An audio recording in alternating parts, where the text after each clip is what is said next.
Namhlanje ngisemzumbe ngizobheka ukuthi kulungiswe kanjani. Konko makhodi. Kunjani? Yaphila. Kunjani ndoda madoda? Hayi. Ngiyajabula kakhulu. Welcome back to the channel, fam. If you're new here, hit the subscribe button and turn on the notification bell. Set it to all so you don't miss out on anything. Now let's get into this. Utando Nestembu season 9, episode 28 and 29. And I'm sorry in advance for the late upload. I was a bit busy, hence why we are only doing this now. Ngiyakubona ungasayi kuthina ukuthi khona into ohlalisile. Makhodi mangabe sesihloniphisile kasikahloniphisi manje ozokutshela lo mfana indlela engifuna uqoke ngayo. Mase sesihloniphisile kodwa. One thing about Baba K despises women, wives in his family, I would say, wearing pants. We have seen him time and time again complain about this, especially with Makumalo, how a married woman should dress. Now with Kwesi, he's only holding off from further complaining because they haven't paid the lobola yet. But once they do, he's saying that he'll have a right to then speak over what she can and cannot weigh. Kukhona abantu bala ekhaya abangabonwayo abangalindele ukuthi umakoti kube sengathi indoda. Labo bantu kufuneka sibahloniphe thina. Lwanda takes him around to show him how far things are. He's impressed with what Lwanda has done so far, renovation-wise.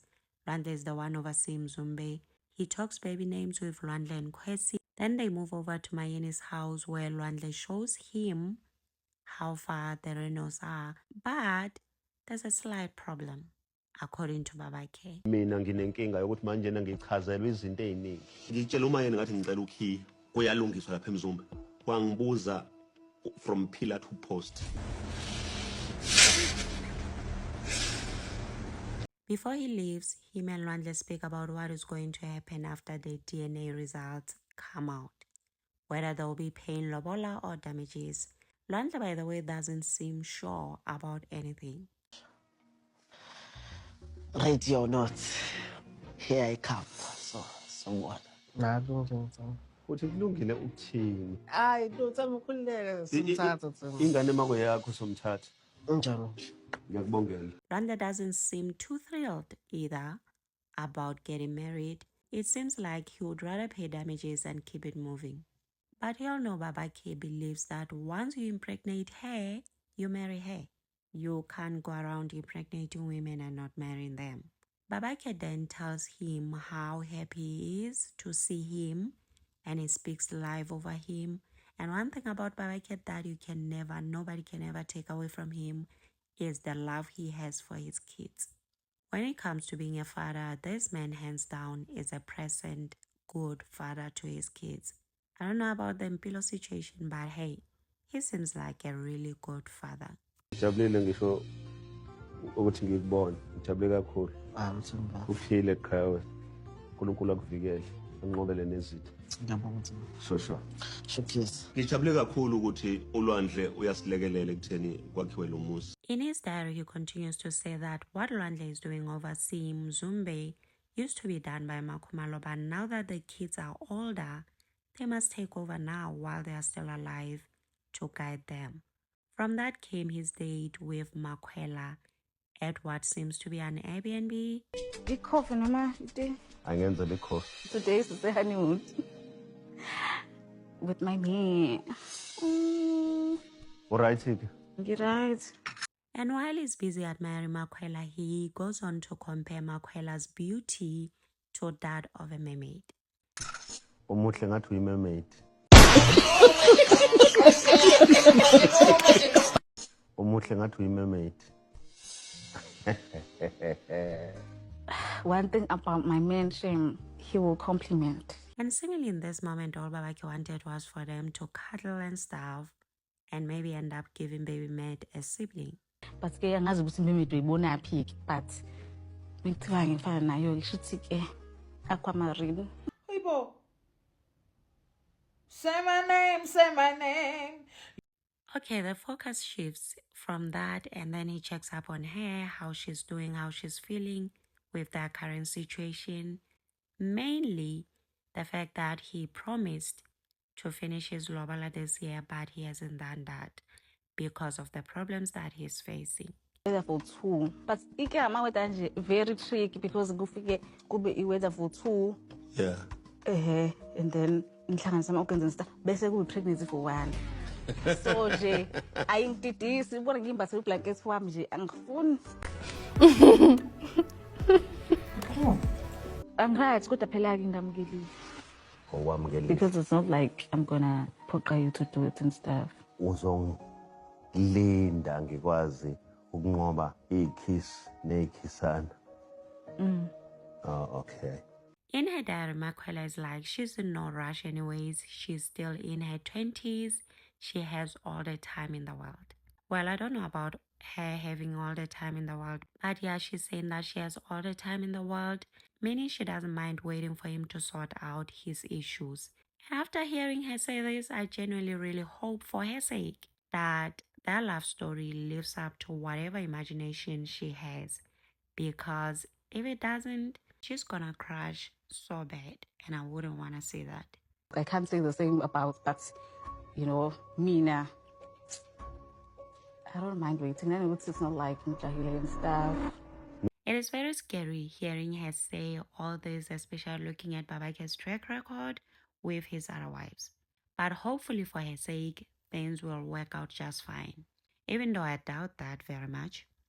Anyways, Babake pleads with her to not be fazed by what is going on at this moment, to not harbor any resentment towards anybody because of what is going on, because that will be very dangerous.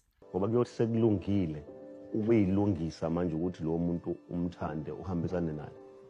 Kuyoba yimission. The fact that he still believes after all that has been done and said, they will one day love on each other is something else.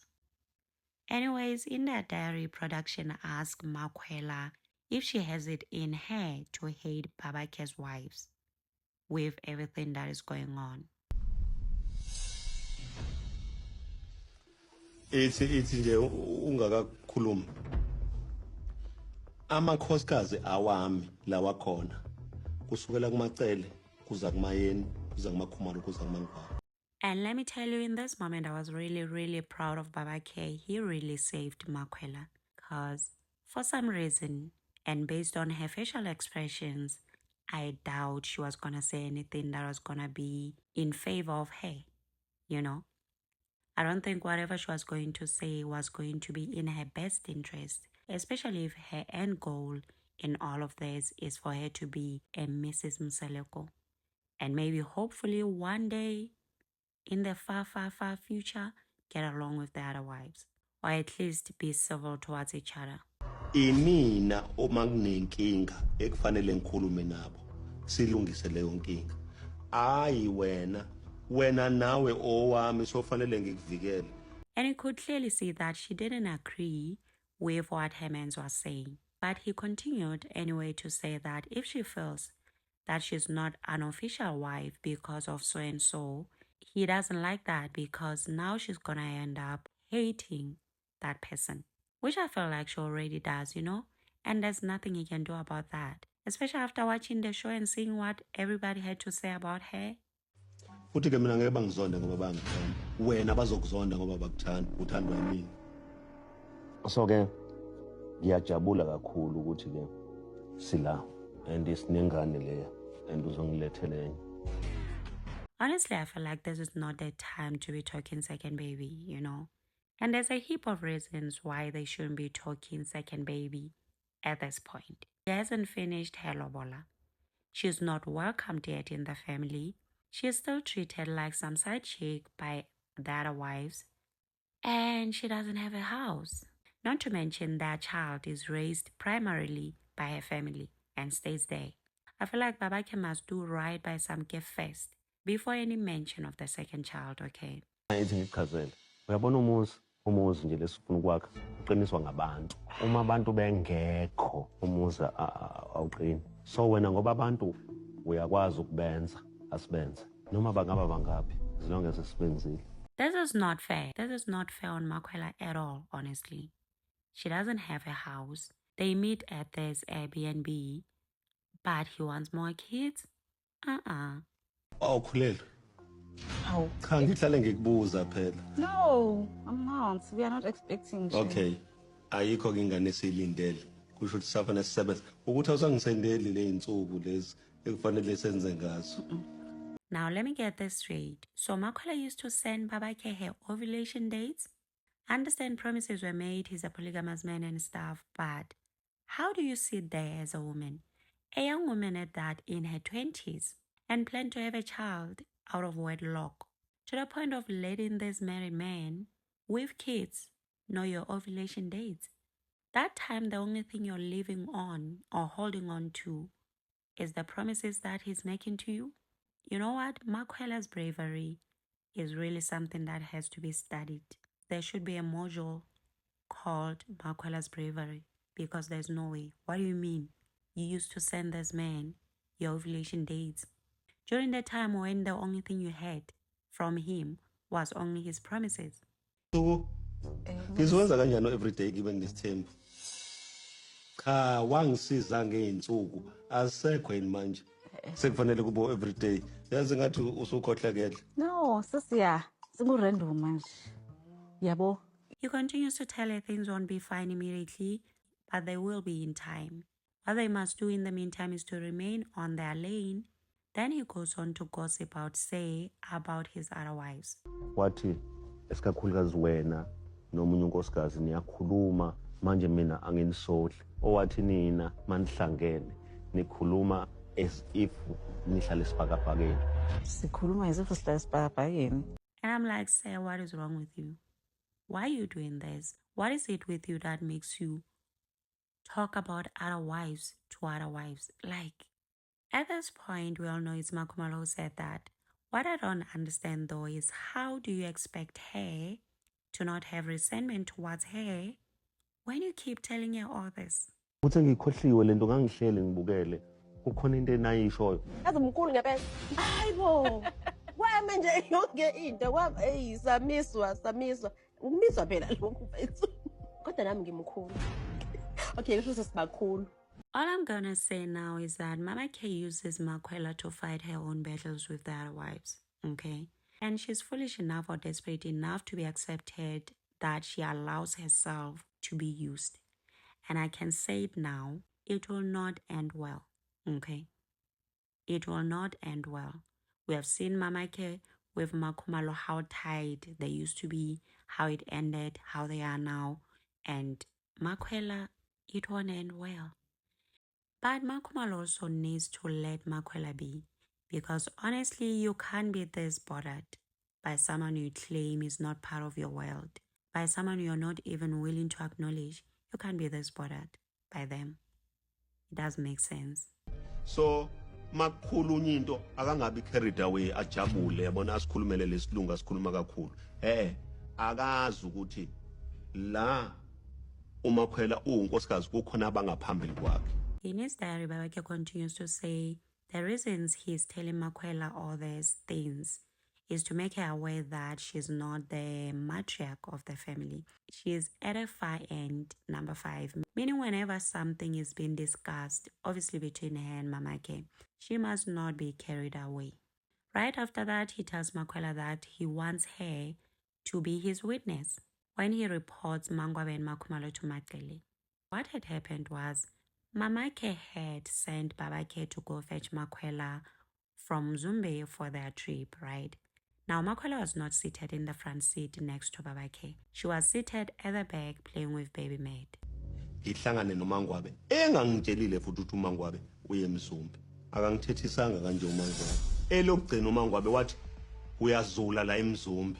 Ngabona ukuthi yazi lonkosikazi akakhulumi kahle nami. Ngahamba. And then what? Ngithena nje ngangijika phi ngisambe kancane. Ovele wafona uMakhumalo ngevideo call. Ngavele ngabona ukuthi kusho ukuthi usefonela uMangwabe. uMakhumalo azange anginike nokuthi ngimphendule. Ditaba tsa batho.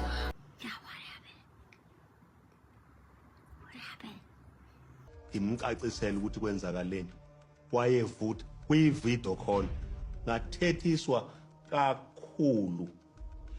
He then says Mangwabe and Makhumalo will be there and Samke should testify that, yes, I was there when it all happened. I heard so and so say 1, 2, 3, and then this one said 1, 2, 3 as well. And let me tell you, I would have said no. I'm not doing that. I'm not getting involved. No, you are not involving me in all that. Because what do you mean I should testify in the court of Mamake with all those people there that you have told me previously not to resent? Like, no. She should have said no. But hey, she agreed with her man, you know? So ngizotshela uMacele wena ufakazi uMacele mayekubuza hayi ukuthi ngiyakukhanda mayekubuza ungathi hayi ngeke ukhulume ngoba umsele uzobe sekubuza kwenye capacity. He says they diminished him, and that wasn't supposed to happen at all. He was diminished and rubbished like a small boy, and he's not happy at all. Am I the only one who sees that Baba K thinks Mama K is his mother somehow? Uzobe khona uMacele angikamtsheli kodwa namakhosikazi lawa u2 azobe khona mase ngikhuluma le ndaba ngeke ngiyithule ngoba kwenzeka into kangafanele yenzeka uyabona. He says Mama K will be in awe that they disrespected him like that. So yes, he's definitely telling Mama K what those two wives, Mangwabe and Makhumalo, did to him in front of Makwela. Ngarabishwa like a small boy. Yeah, that is why on that day ngizoyikhuluma.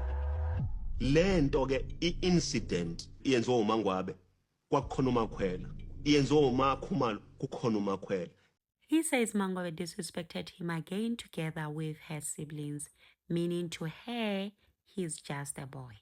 And this goes to show that she always rubbishes him to her family. That's why they all felt comfortable treating him the way they did.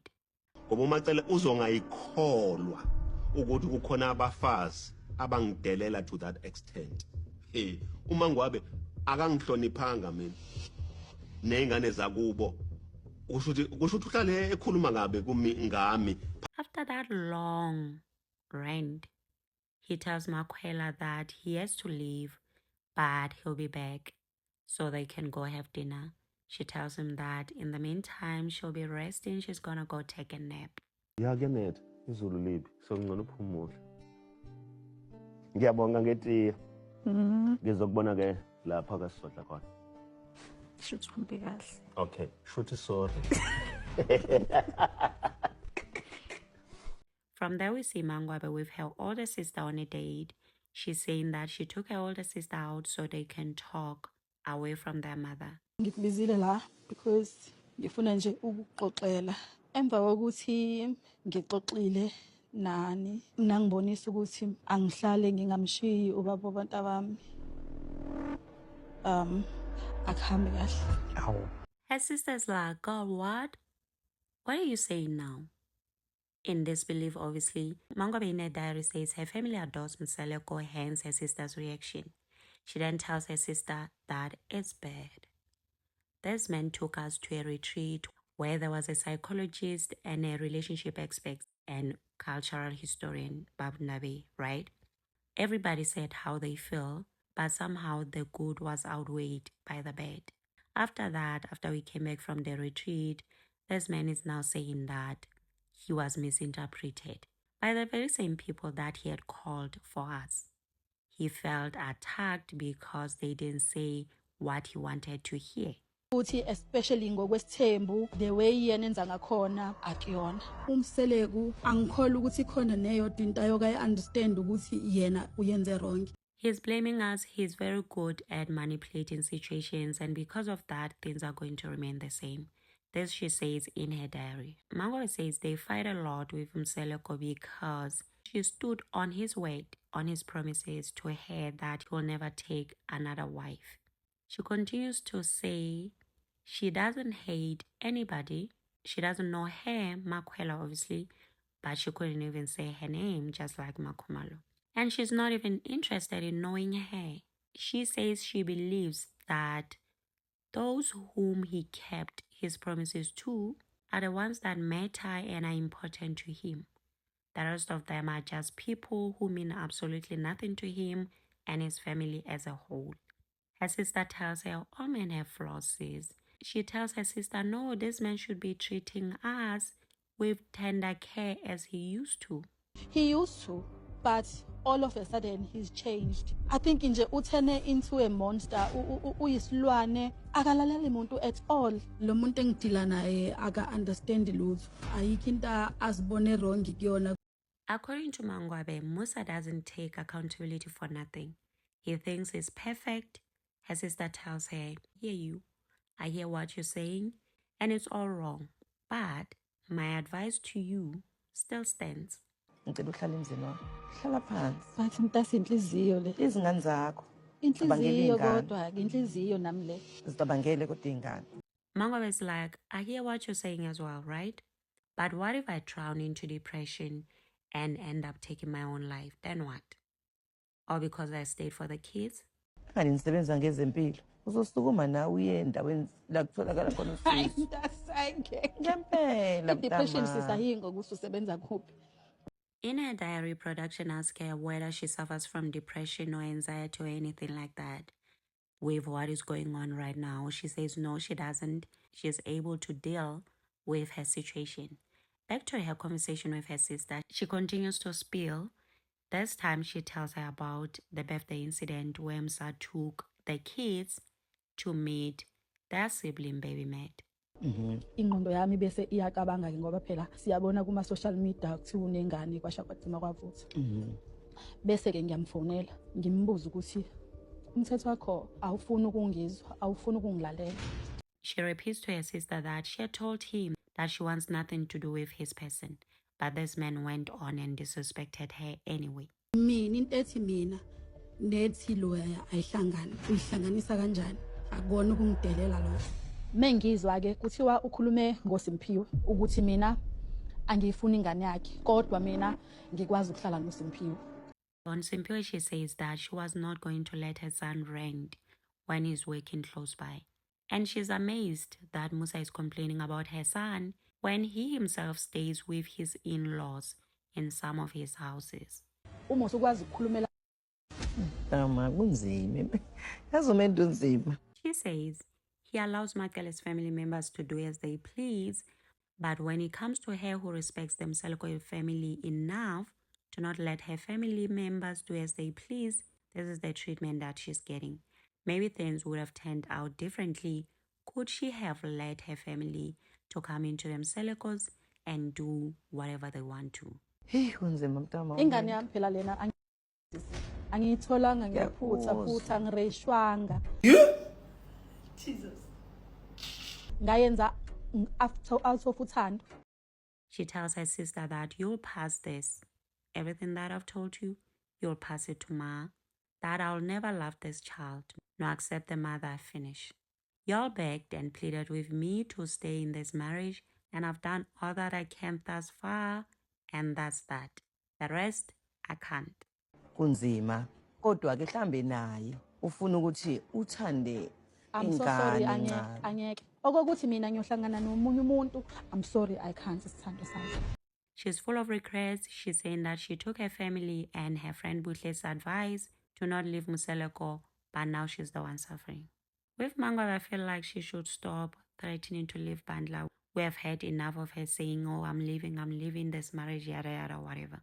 If she wants to leave, I feel like she can do that peacefully and surprise us. Tada, I've left. All this, I'm leaving talk, all this, I've stayed because you all begged me to. Those are lies. She stayed because she wanted to. Just like the rest of them. They are with this man because they want to. She must stop lying to us and saying, oh no, I stayed because my family and friend begged me to. No, sis, you're actually with this man because you want to. Okay? Stop hiding behind the kids. And she says her husband is worse now after the stroke. It's like he has lost his damn mind. Ngeke. Hey, mntama umendo. But umendo sisuyashiwa ke kodwa. Go Yay! Into engiyifisayo namanje ngisayifisa. Ngicela ubekezele. I do regret ukuthatha advice from uma usisi and my friend yokuthi ngingamshiyi Msaleko. Yay! Hey yo! Yabona hey uwesi emva kokuthi evuka eguleni uwesi futhi ungathi uphambanelwa ikhanda. It's so sad because meke nje kwakhuluma into enomato uvela tatazele ubona ukuthi umsabe ngekho ungathi inyoka. Utatazela kube ngathi kuze kudabukise.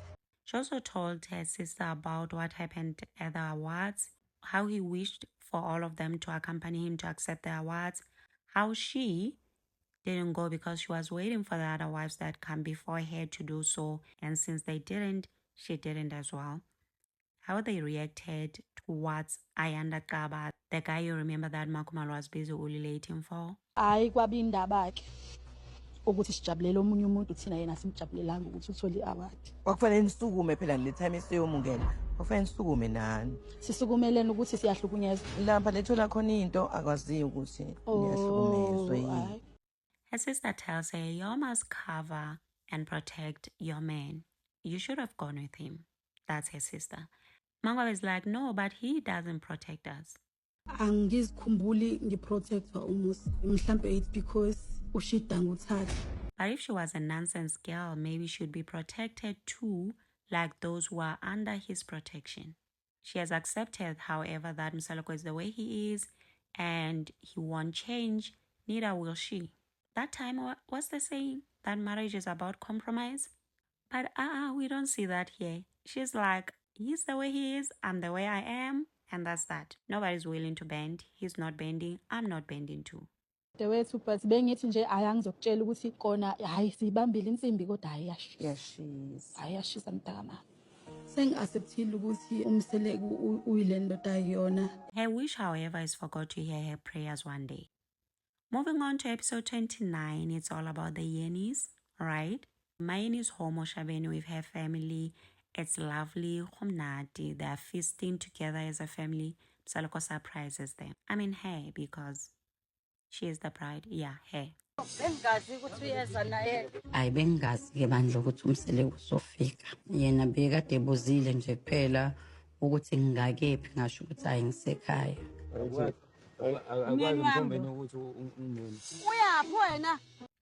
Mayeni's siblings are really fun to watch. They seem like such a fun-loving family. They adore Mseloko. They were happy to see him with their tipsy selves, you know. And I must say, Mayeni's sister Mapule stole my heart. She seems like such an amazing soul. Yabona umuntu under the influence akazikhuluma izinto ayiqondile. Ngithanda ukufa. Naso Shabeni uyafika. Uthola inhloko phela uShabeni. Hallelujah. Ngimbuso kodwa uphi? Msaloko, after packing, he goes on to greet Mayeni's dad first. He bought some things for them, but also for his father-in-law as well. Shivas. Ninjani baba? Hayi siyaphila. Ngiyajabula ukukubona. Yeah, ngizocela ukuhlala nezingane zakho. Okay, Shivas. Yeah. He then goes outside after the small talk with the father, where the real fun is at. He's happy too for the warm welcome. He took an effort to come to the Yeni homestead as they were not okay with Mayeni. In their diary, she mentions that she had told Msaloko to do as he pleases, and she still maintains that to this day. He's like, oh no, he's not happy when Mayeni is not okay. Cabanga ukuthi nje simunye ngibuye mina kusala uMaphuli. Hayi. Hawu. Ngibona sobabili manje. Ngiboleke nje yena nje for unyaka nje kuyi. Ngibheka ukuthi angakhona. Ngiyomlekelela sala sibabili. Because of the weather, they moved to the garage where Mapule ends up mentioning that her sister came back home because of Mseleko. In their diary, Mseleko says it was the first time something like that happened to them, where Mayeni even went back home. Anyways, when Mapule is busy joking about switching places with her sister, Mayeni jokingly says Mapule will stay in Mzumbe, right? And she tells her that Mzumbe defeated all of them as sister wives, so she can't stay there. This makes him Msaloko very happy. Ingcono mayisho uMapule le ndaba ukuthi uMzumbe ubahlulile ingashiwo yimina, because yo mina ngithathwa ngibhekise le. Fast forward, the Yeni siblings mentioned to Musa that they realized that he's a handsome man, through Mnini, he jokingly tells them that number 6 will follow if they keep complimenting him like that.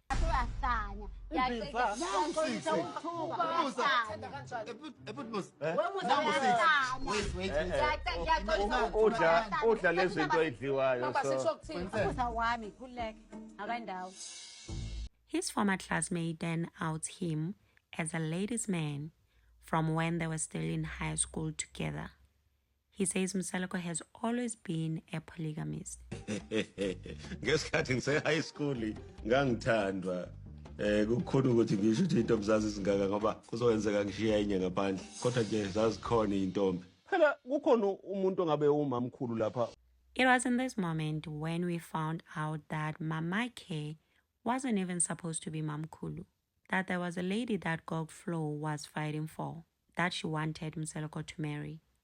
Ukhulu wami lo Flo owayemlwele ukuthi angimthathe but izinto ayezenza ngisasemncane ngarealize ukuthi hayi ngeke ngiganwe umunye umfazi ngamyeka yabo ngangasaqhubeka naye. Msaleko says could he have continued with that Kumere lady, he wouldn't have had polygamy because she was a fighter.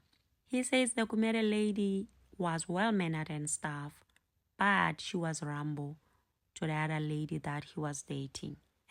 Ngoba uyalwa. So naye ke umayeni ngam-introducer because umuntu mangimthanda ave kokuthi ngithi ngizodlala ngaye.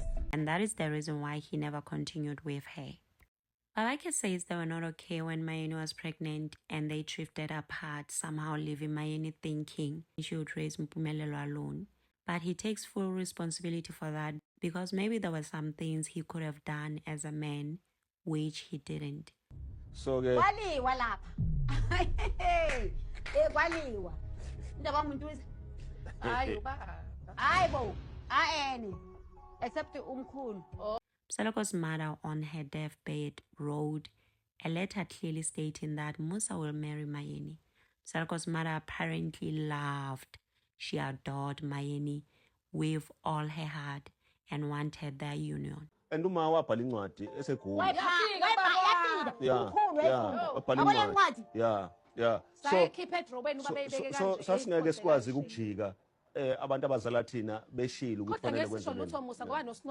We can do. The any siblings say Musa and Mayeni were lovebirds. And ngama-appreciate because wayigula kakhulu ngarealize lapho ukuthi ingqondo isasebenza. So ngarealize ukuthi ingqondo yakhe. Yena umuntu uzohamba phela uyogeza umama izandla. Wengeza bebe wabini. Ebe uthuba. Yeah. Esayithanda. So awasesona manje. And that wherever Mom Joyce is, she's resting well because they fulfilled her wish and married. Uma wami lo ngimbhale emotweni zami ngathi thanks ma. Emthanda ukufa Mayeni kakhulu and wayefuna ukuthi Mayeni abe unkosikazi. As a result uthi uma ngoba wena Musa unamali uzothatha kweyami imali siyolobola uMayeni. They also mentioned that she wanted for them to marry before she passed. He says his mother loved Mayeni beyond words. He doesn't even know how to explain that. In fact, his mother, even if Mayeni could do something wrong, she didn't see it. Because uma wami wayithi lona uyena uyena. And salenza iqiniso. Akusikhona ukuthi asilenza ngeqiniso. Salenza iqiniso. Hayi. Ukuthi nje wena mana uyahlupha ngoba enye into. Awuzange ulenze iqiniso. That's just how much she adored Mayeni. This was where the number one issue was raised by Mapule, who feels her sister should have been number one. But Msaleko says that it's not his fault that she's not. Mina Nganasekhaya kwaku number 1. Kodwa akumina engenza yangabu number 1. Ilonto nje iyona le nto ebalekile. So wena ungale ngibopheli kuyona yonke into. Mina ngixolela. Mayeni's father back then apparently had said, over my dead body will my daughter marry a polygamous man. And because of that, her lobola was not paid first. But even with that, because of the love between Mayeni and Mom Joyce, she still bathed her. Kodwa uMayeni wafika ezogeza uma wami after leyo ncwadi. Ukuthi ke akuqhubekekanga kuyeka phambili is another story engafuni ungena kusona ngoba kuzoba sengathi ngigxeka abantu abathize. They then touched on their grandkids, Vuyo's babies. And by the way, Mhlophe Kasi recently turned 6 and Mpumelelo showed up for her. By the look of things, they are at peace with Vuyo.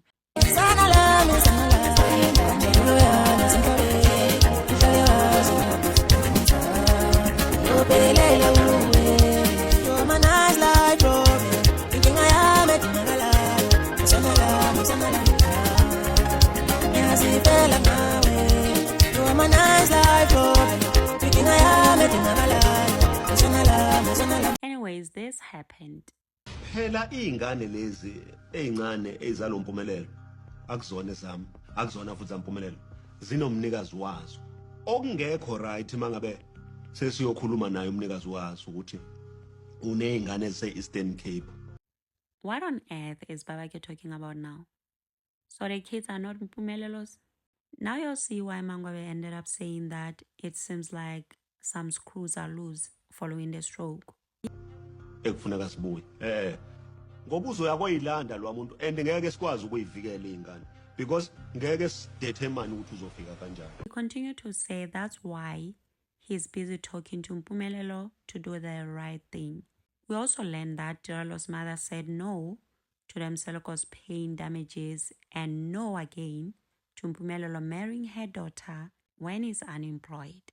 Wathi umakamakale ngeke sivume Mpumelelo ulobole ngoba usebenzi. So akulona iphutha la Mpumelelo ukuthi uqale la iqale khona. Well, it seems like history is repeating itself because something like this happened with Mayeni and Mseloko too. Now Mpumelelo and Diralo, he ended up paying lobola for Mabiyela first due to similar circumstances. Ibona benza lenkinga esibhekene nayo. Akuthini esenza lo nkinga. Uyabona? Ngena Shibas.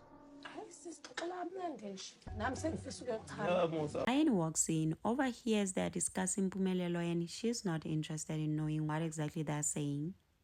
Moving away from that, they eat. It's all laughs and giggles. Then came their diary where production asked Mseloko what made him fall in love with Mayeni back in the day. Ngambona lapha kwa antwami lapha kanti nayo antwakhe lo ekula so ngangifike lapha kaMemduma ngihamba noma wami so ngakubona ngathi Jesus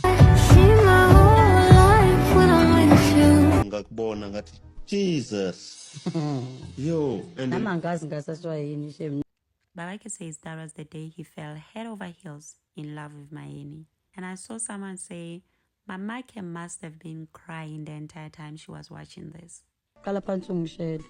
Ngiqale phansi ngikushele manje. Wena usanda kushela nje manje usuka emshela. Yes, kodwa Shela wena nayo intombi phambi kwakho. Sawubona Shibas. Yebo sawubona bhodi. Kunjani? Ngiyaphila njani? Hayi ngiyaphila.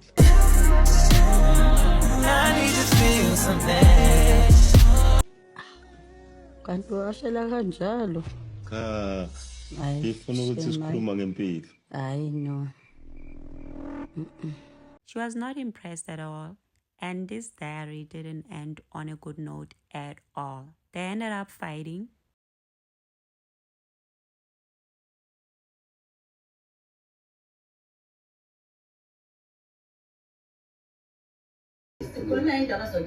Ngikunikeze ithuba lokuthi ukhulume ngicela ithuba lokuthi ngikhulume nawe. Angisiqambela manga ngisho into ewufakazi. Fast forward, he had an amazing time with the Yenis.